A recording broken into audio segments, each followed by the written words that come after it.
Доброе утро всем, кто видит меня в этот ранний час. Это «Утро Калмыкии» и с вами Валерия Буваева. Сегодня 13 июля, вторник. Предлагаю с этого знойного дня начать заниматься спортом и правильно питаться. Наша программа вам в этом поможет. Начнем с ободряющей зарядки от наших обворожительных фитнес-тренеров.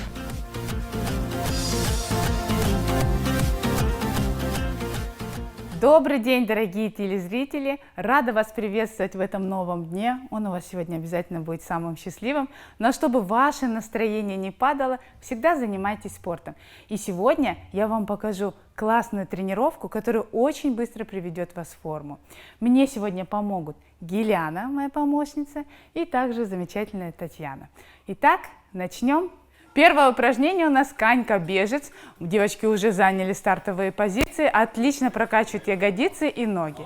Отводим ногу назад, противоположную руку на носочек. И поехали.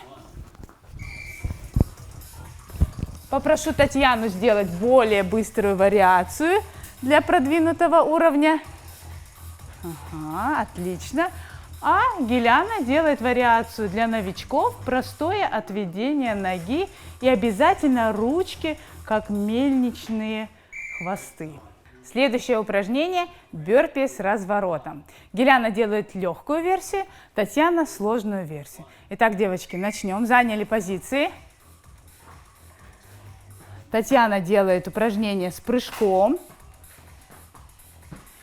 И Гиляна просто отводит ноги. Если вам тяжело, и вы только начали, следуйте за Гиляной. Затем перейдете на Танин уровень. Теперь мы будем делать упражнение Spider-Man. Для этого необходимо занять позицию положения планки и вперед будем выставлять ножки. Сначала начнем все одновременно. Поехали. Раз, два, наверх, выдох. И теперь я попрошу Таню показать более сложную версию. Обязательно в этом варианте нужно следить за дыханием, иначе сил не хватит. Таня молодец. А Гиляна делает простое переступание ногами. А сейчас мои любимые отжимания, но не простые, а золотые. Эти отжимания позволят вам хорошо прокачать вот именно плечевой пояс. Как они выполняются? Заняли позицию либо с ног, либо с колен, в зависимости от уровня подготовки. Делаем классическое отжимание. Наверх выдох и ручку наверх.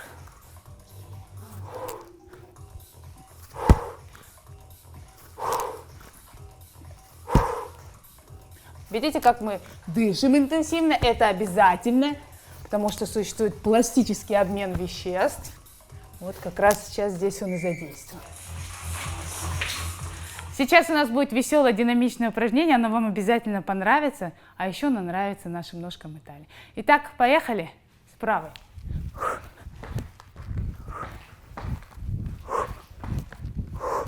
Обратите внимание, Гиляна выполняет это упражнение без прыжка. Смотрим всегда не в землю, а вперед, на себя в зеркальце.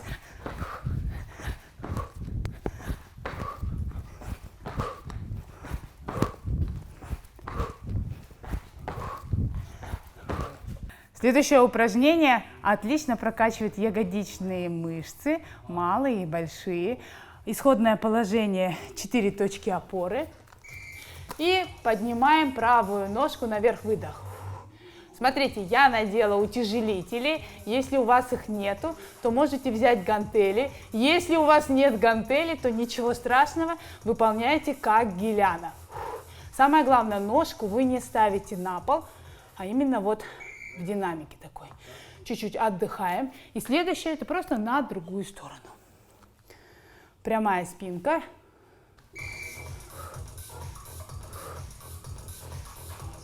Татьяна, видите, у нее груз, поэтому ее амплитуда может быть чуть ниже.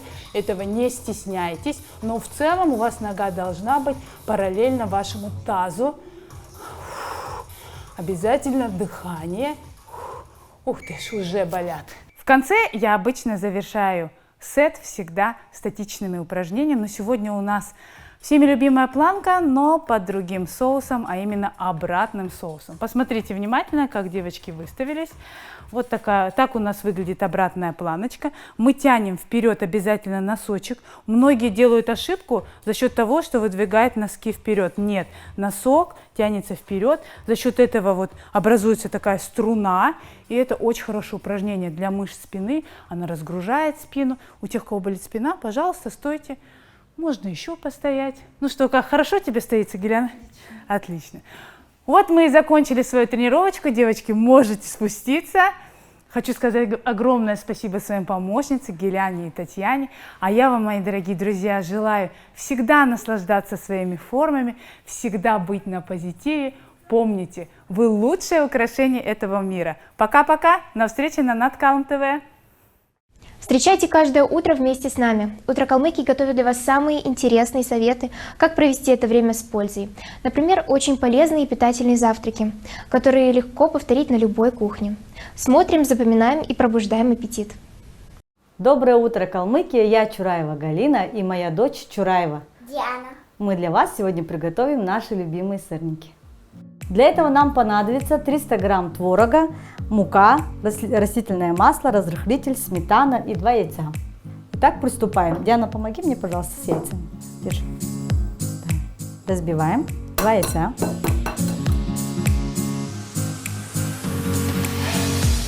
Добавляем сметану.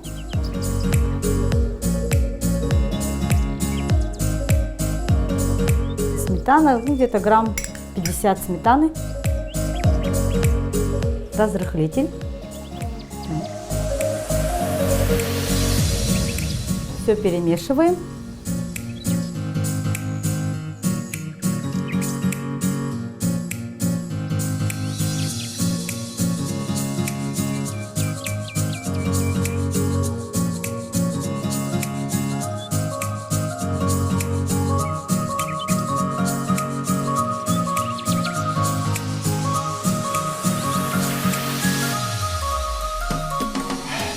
Все тщательно перемешиваем. И, Диана, мы с тобой забыли сахар.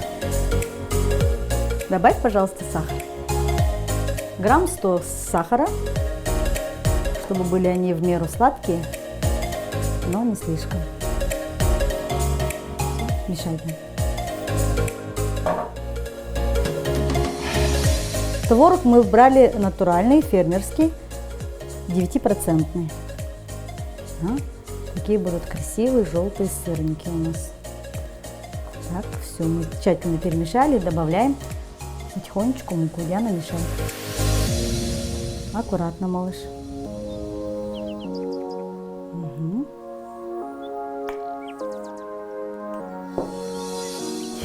Чуть-чуть аккуратнее. Давай вместе с мамой. Да? Все тщательно перемешиваем, постепенно добавляем муку и будем готовить наши сырники.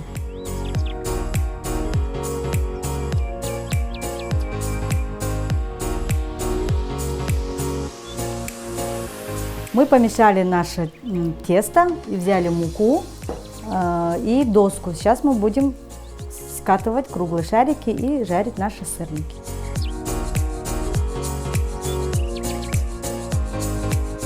Берем по чуть-чуть, чтобы наши шарики были аккуратные. Поможешь мне? Давай. Ладно.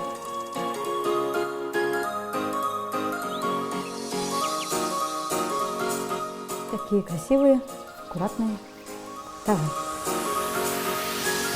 Давай с мамой вместе. Раз, два, три. Еще немножко, давай возьмем еще немножко и скатаем шарик. Диана, поможешь? Давай, бери ладошки. Видел, как мама делала? Давай. Маленький колобочек. Так, молодец. Еще. Теперь сделаем шарик. Давай, мама. Отлично. Давай мне. Ну, почти.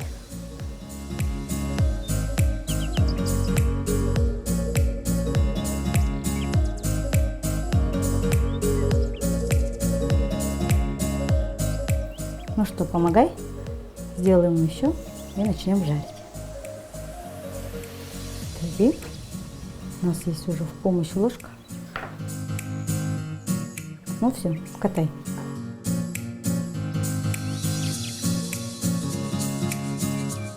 Молодец, рядышком.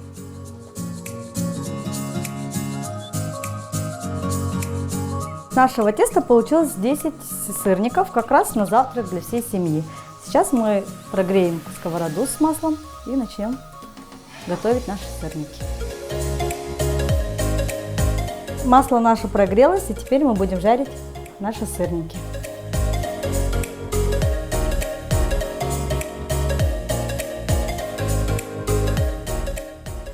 Каждые выходные мы с семьей любим жарить или блинчики, или сырники.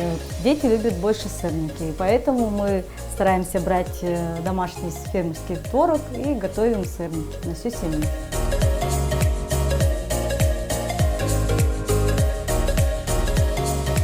Название сырники происходит от слова «сыр», и из большинства славянских языков переводится как «творог».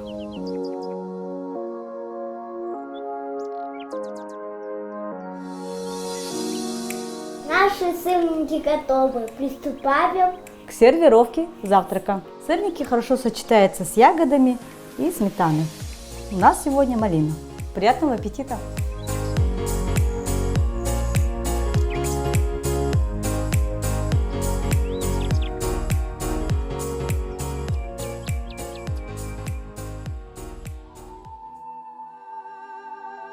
Калмыцкий чай – это элемент материальной культуры, который есть у всех монгольских племен. Калмыки кочевали на больших территориях, от Дона до Урала и от Северного Кавказа до Средней Волги. Тесное соседство с другими народами и культурный обмен между ними сделали калмыцкий чай очень популярным напитком в этих землях.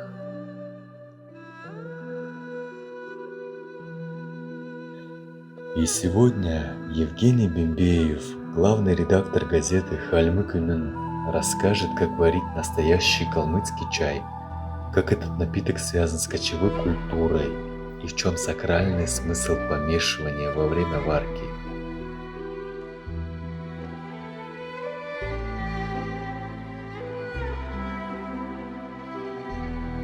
Калмык це калмыцкий чай.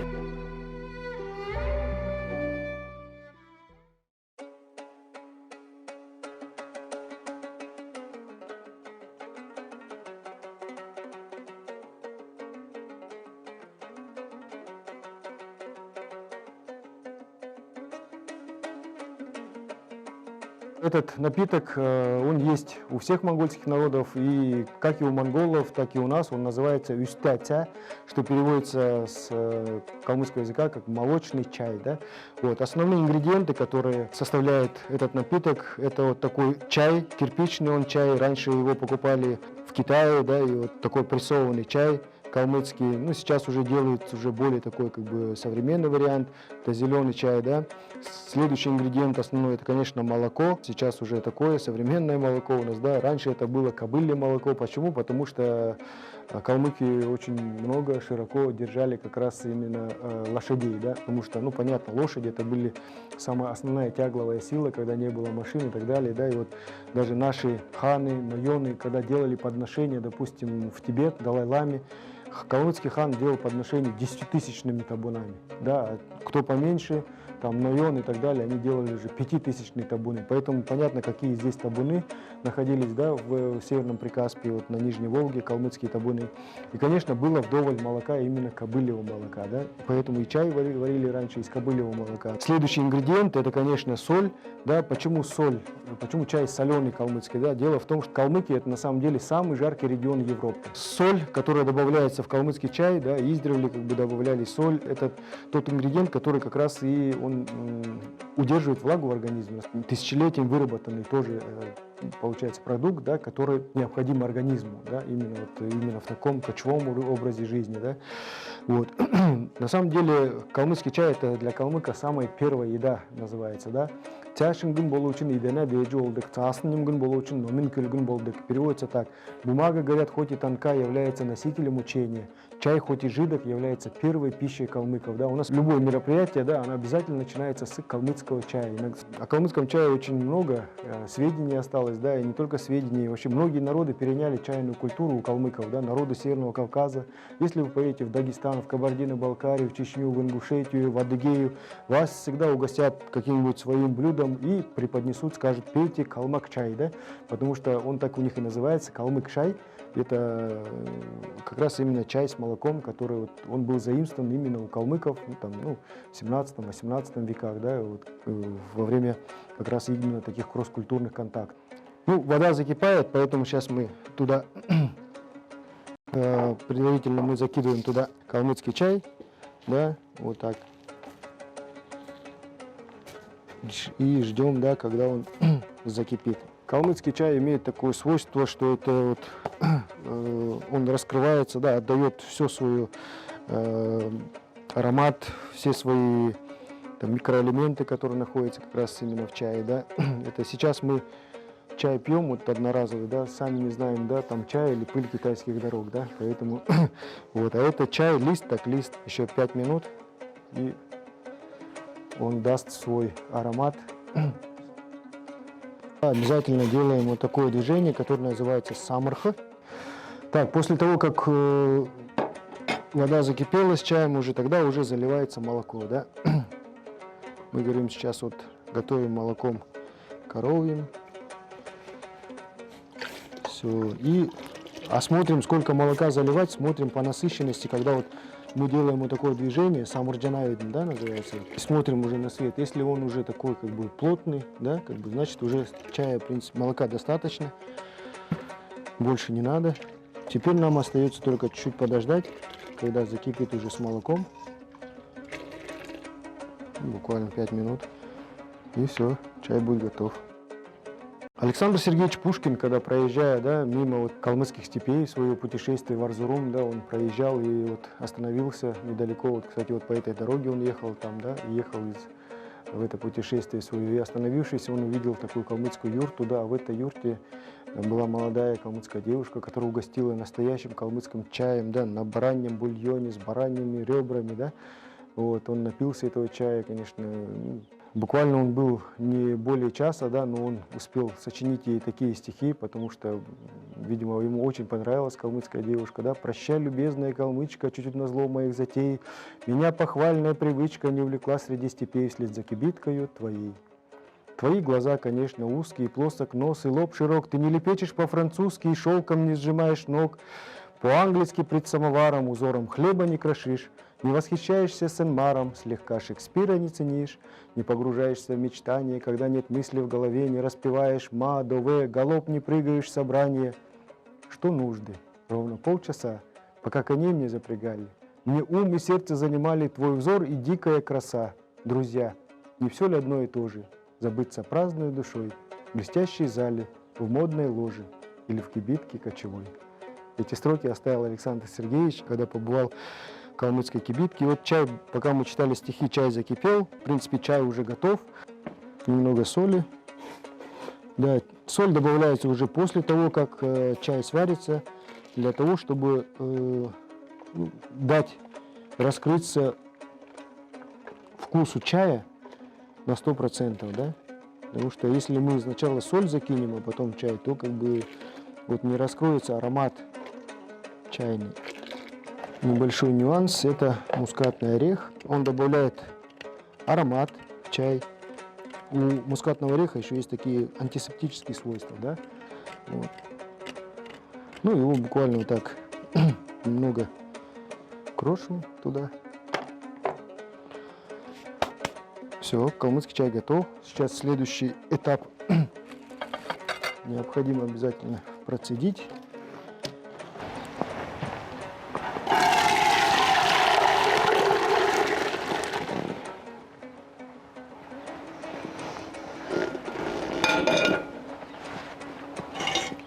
Все, добавляем масло. Вот, и еще основное действие, которое надо сделать, это зун-мяндакчи самарха. 108 раз надо сделать вот такое движение, которое называется наполнение чаем кислородом. Ну, вот хозяйка делает так 108 раз, да, по числу томов в тибетском Ганджуре.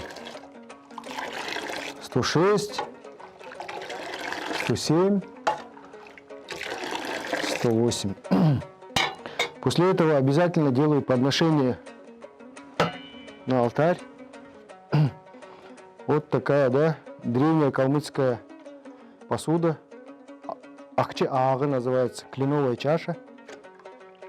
Вырубали вот из дерева, из клена, налив, делали подношение бурхунда.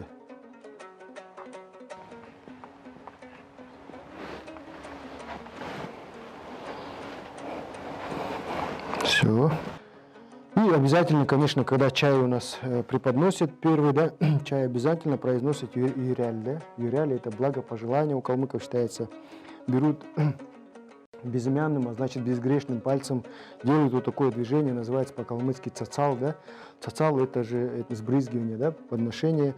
Это вот окунтенгрте, да, это небо, да.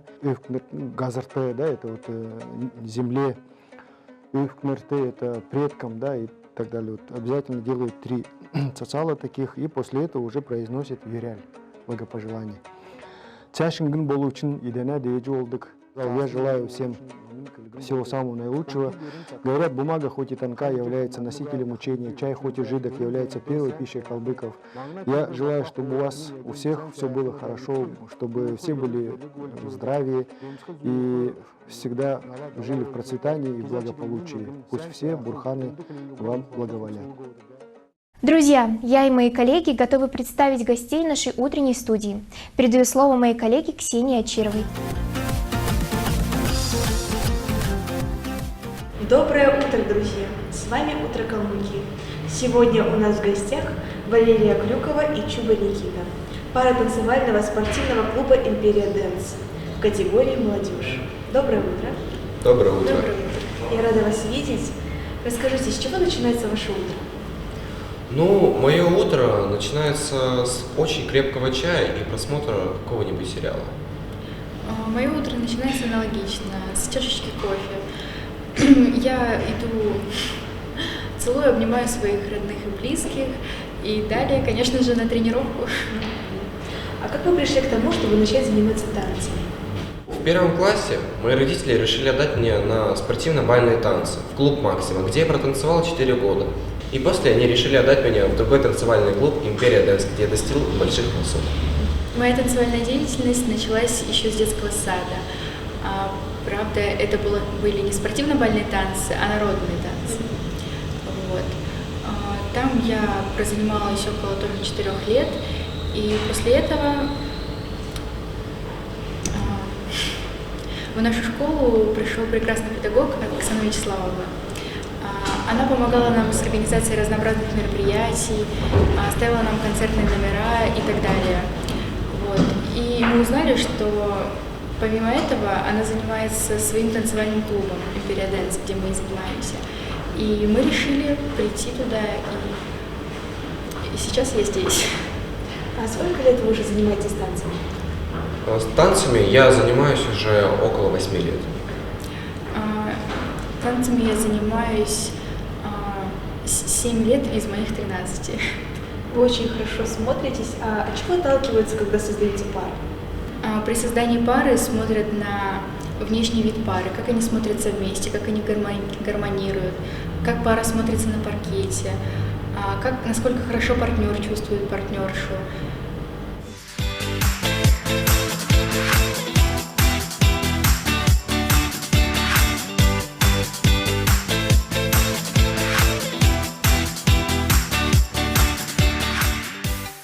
Ребята, вы уже столько лет занимаетесь танцами, наверное, вы участвовали во многих соревнованиях. Расскажите об этом.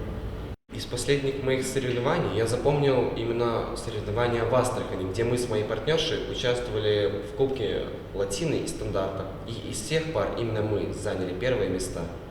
У нас было очень много турниров, очень много разнообразных соревнований. Конечно же, все это было не без проигрыша. Мы занимали и призовые места, и что-то очень далекое от призовых мест. Но мы продвигаемся, мы тренируемся, стараемся, усердно работаем над этим. Лера, а какие соревнования запомнились тебе больше всего? Вот опять же наш последний турнир с партнером происходил в Астрахани, и конкурсная программа там была поставлена очень интересно. Один выход нашей пары выходит сразу за другим, и мы буквально не успеваем переодеваться из латины в стандарт, или наоборот. Дресс-код на турнирах очень строгий, там есть определенный регламент по костюмам, по прическе, и все это вечно происходит очень судорожно, мы судорожно переодеваемся, судорожно ждем нашего выхода и надеемся на лучшее. А у вас были какие-нибудь такие незапланированные ситуации на соревнованиях, неожиданные? Ну, у меня был один момент на моих соревнованиях, когда я думал, что я буду участвовать через 2 выхода, а я должен был 2 выхода назад участвовать. И получается, произошел такой случай, то, что мне поставили 0 баллов. Мы с моим партнером сейчас находимся в Латине, и нам больше нравится именно эта программа, потому что латиноамериканские танцы, они танцуются более легче и более развернутые, можно показать все свои эмоции. В латиноамериканскую программу входит ча-ча-ча, джайв, пасадобль. самос, rumba.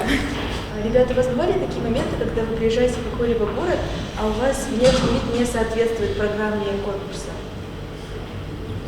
Лично у меня такого никогда не было, потому что я всегда придерживался того, что стоит по регламенту, и не больше.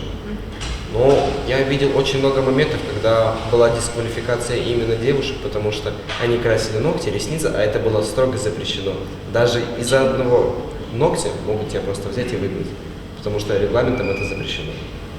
Это все приходит с возрастом, то есть, это все зависит от категории, в которой мы танцуем. Вот сейчас мы танцуем в категории молодежь, стразы, ресницы, ногти, все это нам уже безусловно можно. А раньше мы танцевали в рейтинговых платьях, в рейтинговых костюмах, и с дресс-кодом танцевальным все было очень строго. Вот. И сейчас можно импровизировать. И также можно импровизировать в наших вариациях, то бишь у нас есть возможность танцевать новые движения, опять же, которые в младшем возрасте мы бы не танцевали, было бы запрещено. А у вас бывает такое совмещение, например, категорий, где мальчик старше, девочка старше, вот что-нибудь такое бывали ли такие случаи? Безусловно, такое бывает, но пара смотрится по партнеру. Возраст, танцевальная категория, в которой танцуют, все это в зависимости от партнера. Планируются ли какие-нибудь соревнования в ближайшее время? Да, мы сейчас готовимся к очень крупному турниру, который будет проходить 26 сентября в Москве. Сейчас идет очень усиленная подготовка. Мы планируем посетить танцевальные сборы в поселке Ольгинка, где на протяжении 10 дней мы будем очень усердно готовиться с разнообразным тренерским составом буквально из всех уголков России. Ребята, опыт с каким тренерским составом у вас есть? Мы работали с такими тренерами, как Гришанов из города Астрахань, Киселев из города Волгоград, Бабаджанов из города Краснодар. У каждого тренера есть своя какая-то поставленная техника. Каждый тренер по-разному подходит к постановлению пары. Еще плюс к тому, что перечислил Никита, мы работали с такими тренерами, как Енин, Котельвец из города Краснодар. При работе с разнообразными тренерами мы получаем дикий кайф от этого. У каждого тренера свой определенный подход к паре. Каждый тренер по-своему ставит пару, по-своему с ней занимается, проводит определенные работы над техникой, над верхом, над тем, как пара в общем смотрится на паркете. А сейчас кто вас тренирует? А сейчас нас тренирует наш любимый тренер Кострыкина Оксана Вячеславовна. Чем работа с другими тренерами отличается с работой Оксаны Вячеславовны? Опять же, у разных тренеров разный подход к паре, разная, скажем так, тактика обучения. Оксана Вячеславовна для нас как наша вторая мама. Она очень строго относится к нашим тренировкам, но при этом очень видна вся любовь ее к нам. И мы ее тоже очень любим и ценим. Я полностью согласен с Лерой. Оксана Вячеславовна, она правда для нас как наша вторая мама. Какая бы беда с нами не произошла, она всегда нам поможет и поддержит. Если бы не Оксана Вячеславовна, я бы, возможно, не достиг таких высот, каких достиг на данный момент. Если бы не Оксана Вячеславовна, возможно, я бы сейчас и вообще не танцевал. А как вас поддерживают родители? Мои родители поддерживают меня с раннего возраста. Моя мама, она всегда была рядом со мной в плане танцев. Когда мы куда-то выезжали, всегда была рядом со мной. Она даже было выступление, где мы все время надо было переодеваться из стандарта в латину, и она просто стояла с одним костюмом, и просто, когда она заканчивалась, она показывала рукой, чтобы мы бежали, и помогала мне по максимуму переодеваться, насколько это возможно быстро. Действительно, родители играют очень важную роль. Они всегда нас поддерживают, всегда помогают нам и в физическом плане, и также в моральном. После каждых наших, скажем так, неудач они нас поддерживают, подбадривают, что в следующий раз все получится, в следующий раз все будет лучше. Только надо усердно работать и достигать своих целей. Без родителей мы бы точно не справились. А какие соревнования планируются в ближайшее время? Танцевальный сезон начинается с сентября. В наших планах посетить очень много крупных турниров. Мы к ним готовы и продолжаем готовиться. Я желаю вам удачи, спасибо за такую прекраснейшую беседу. А что вы пожелали нашим телезрителям? Хорошего дня, не болейте и занимайтесь танцами вместе с нами. Я присоединяюсь к пожеланиям Никиты. Хочу, чтобы ваш день прошел очень позитивно. Занимайтесь спортом, развивайте свои начинания и будьте счастливы.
У меня вопрос. Если мне в салоне сожгли или испортили волосы, должна ли я за них заплатить? К сожалению, никто из нас не застрахован от такой ситуации. Начнем с того, что сжечь волосы могут в процессе осветления или химических манипуляций. Причина тому – некачественный материал, который использовался при окрашивании, или непрофессиональные действия мастера. А должен ли клиент платить в таком случае? Ответ на этот вопрос нам даст стилист-колорист Виктория Бюрнаева. Так как клиент, то есть это наш заказчик, и клиент у нас всегда прав, тем более, если вам испортили волосы, то, естественно, вы не обязаны оплачивать услугу, но то есть это должно быть объективно. Не так, что вы вот не хотите оплачивать услугу, скажу-ка я, что мне испортили волосы. Если вы пришли с натуральными, хорошими волосами, и только после услуги они у вас испортились, то, естественно, помимо того, что вы не должны оплачивать услугу, вы вправе попросить моральный ущерб. В моем случае, то есть совсем недавно у меня была такая клиентка, которая в одном салоне ей не просто сожгли волосы, а они превратились в волосы, которые даже прочесать невозможно. Помимо того, что она заплатила за услугу, так она еще сверху заплатила за вот другую услугу у этого же мастера для исправления, то есть этого окрашивания. И после этой услуги, после ботокса, волосы стали еще хуже. То есть человек не мог их расчесать. И она просто ушла из того салона, пришла ко мне и говорит: Виктория, помогите, сделайте что-нибудь, потому что, ну, как бы выходить на улицу с таким окрашиванием просто невозможно. Вот, поэтому рекомендации по уходу. Сразу же, да, скажу, как ухаживать и что делать в этом случае. Естественно, полностью на 100% восстановить волосы не получится, в любом случае их надо будет только срастить и отрезать.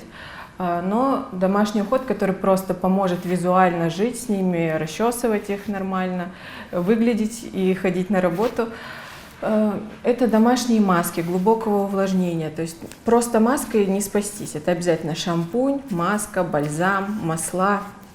Это может быть какой-то салонный уход, направленный именно на восстановление, не на визуальное улучшение волос, да, такие как ботокс и кератин, а это должно быть глубокое восстановление. Это маски, в состав которых входят кератины, протеины, все то, что восстанавливает наши волосы изнутри.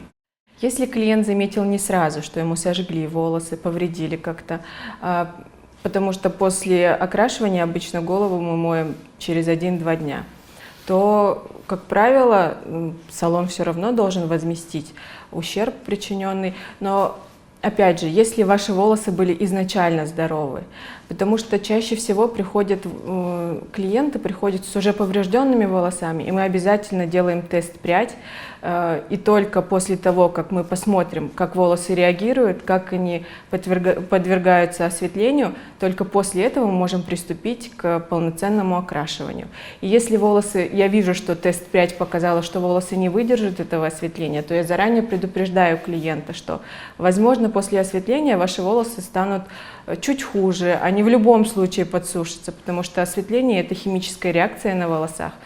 Просто так, то есть она не проходит. Волосы уже не будут, как прежде, блестящими и шелковистыми, поэтому все эти нюансы надо учесть. И, опять же, степень повреждения тоже играет роль. Если у вас волосы отпадают, прям, то есть вы сидите, моете голову, и у вас кусками лезут волосы, то это, естественно, то есть, кроме как восстанавливать моральный ущерб и не брать стоимость всего окрашивания, это естественно. А если волосы слегка подсохли, то есть вы должны быть к этому готовы, что осветление – это не просто окрашивание. Не бойтесь сказать о своих претензиях, ведь работа парикмахера – это точно такая же услуга, как и любая другая. А значит, салон красоты должен отвечать за ее качество.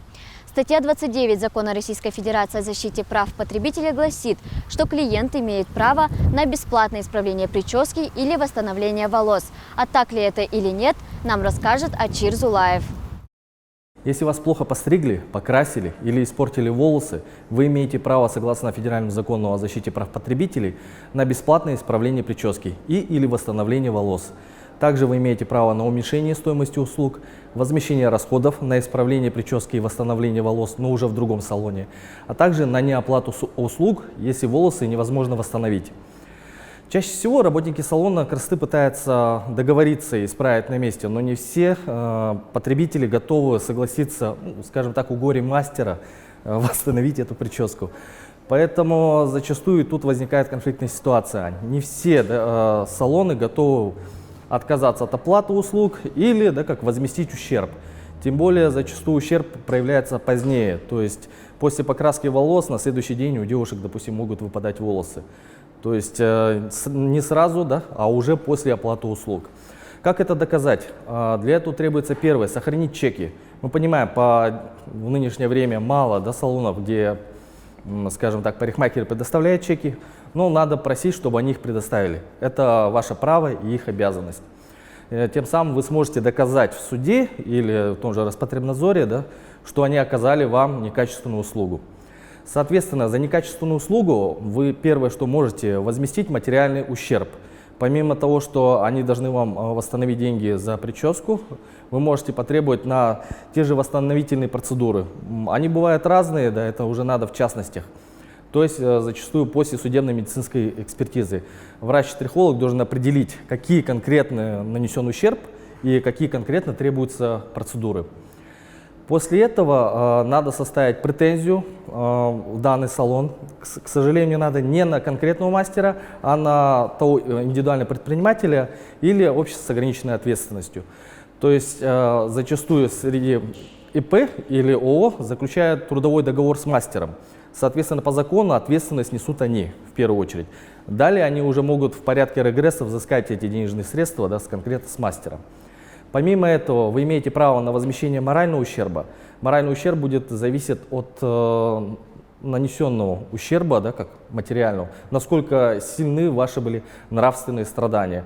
Одно дело, когда вас неправильно постригли, скажем так, некрасиво, да, или зеленые волосы, а другое дело, да, выпали волосы. То есть это разный ущерб, и, соответственно, судьи расценивают их по-разному. Также, помимо материального и морального вреда, вы имеете право на возмещение в виде штрафа, а именно суд, согласно постановлению Пленума Верховного Суда, в обязательном порядке, даже без заявления истца и заявителя, если ответчик отказался в добровольном порядке исполнять свои обязательства, он может взыскать этот штраф в пользу истца. Основные пункты. В первую очередь надо сохранить чек. Если и запрашивать каждый раз, когда вы получаете ту или иную услугу или покупаете тот или иной товар. Но если чека нету, в качестве доказательства может выступать первое жалоба в книге жалоб у данного, да, предпринимателя. Это раз, да. Второе, да, это свидетельские показания. Но, к сожалению, вот эти последние два пункта, они уже более сложнее доказуемые в суде. То есть спор может затянуться, и никто не гарантирует, да, то, что вы сможете доказать, то, что вы именно получали именно в этом месте, да, эту услугу. Поэтому я рекомендую обращаться к профессиональным юристам для разрешения подобных споров.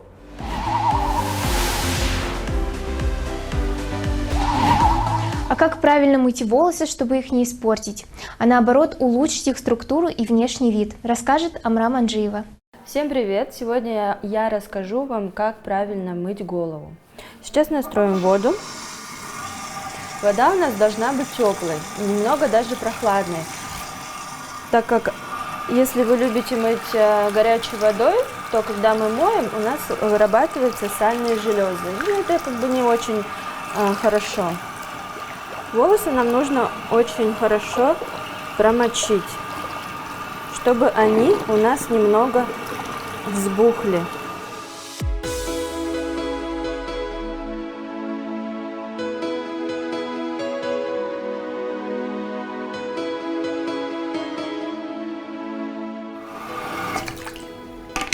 Итак, мы наносим шампунь по длине волос. Вот такими вот движениями. Их нельзя заламывать вот так вот. То есть движения все у нас должны быть аккуратными. Потом наносим шампунь. Берем обильно.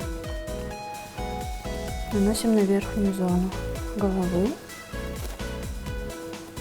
по росту волос.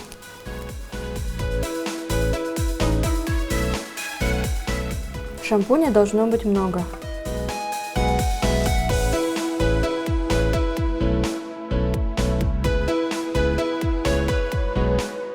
Такими делаем поглаживающими движениями.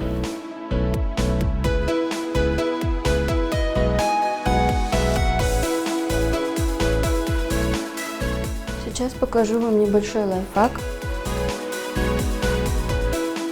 Берем расческу.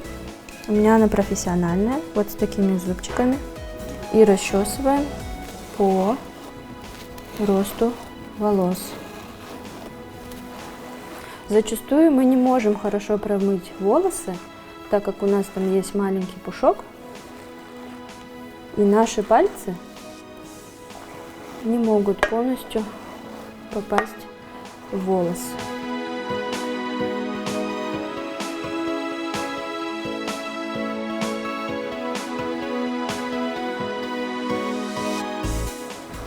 Тем самым вы облегчите себе мытье головы. И смываем.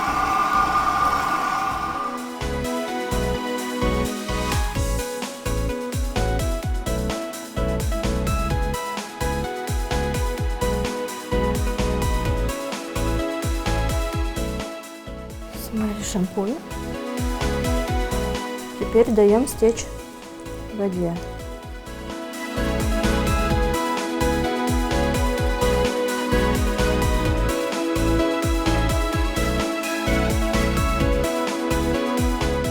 После того, как вода стекла, мы будем наносить кондиционер.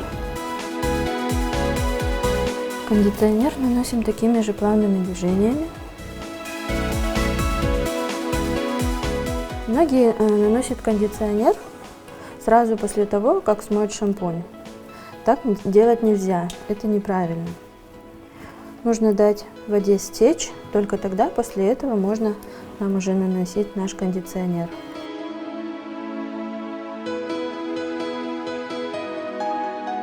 Кондиционер должен пропитать волосы хорошо. Не смывайте его, пока он не пропитал ваш волос.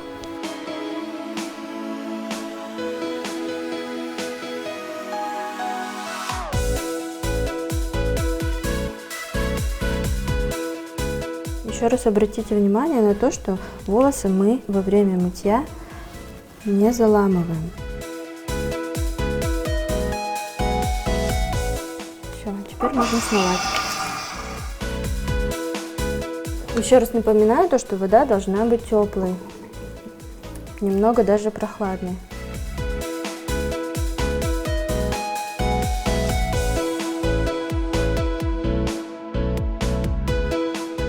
Все, на этом этапе у нас мытье головы закончено.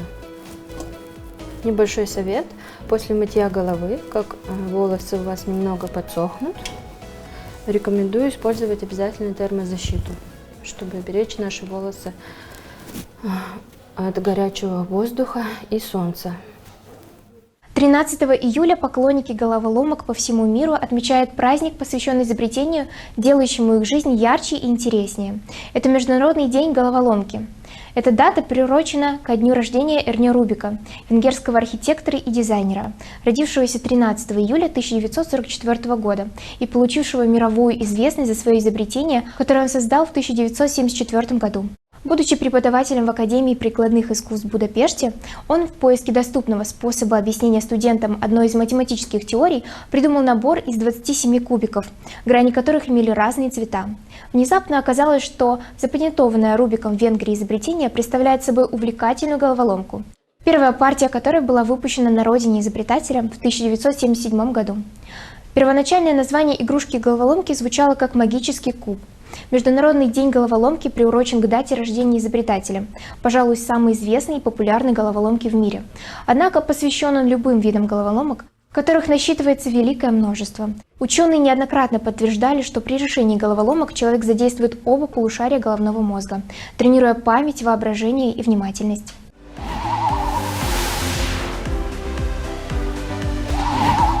Друзья, а сейчас время астропрогноза. Сегодня 13 июля, 4-й лунный день. Этот день несет в себе двойственную характеристику. Он позитивный и негативный одновременно.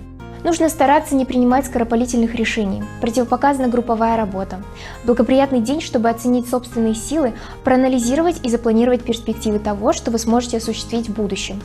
В этот день следует взвешивать каждый свой шаг, сопоставлять все «за» и «против». Главное – соблюсти гармонию во всех сферах жизни. А наш эфир подошел к концу. Берегите себя и свое здоровье. Всем продуктивной и легкой рабочей недели. До встречи в эфире.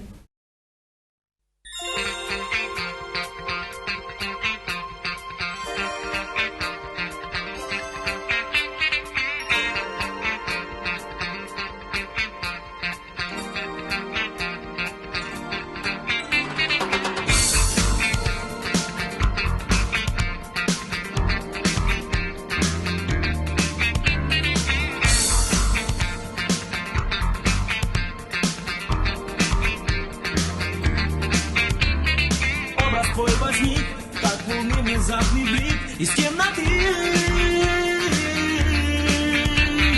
И ловлю я миг, чтоб увидеть дивный лик моей мечты. О, царам, нежный степной тюльпан, поведи меня в край ковылей.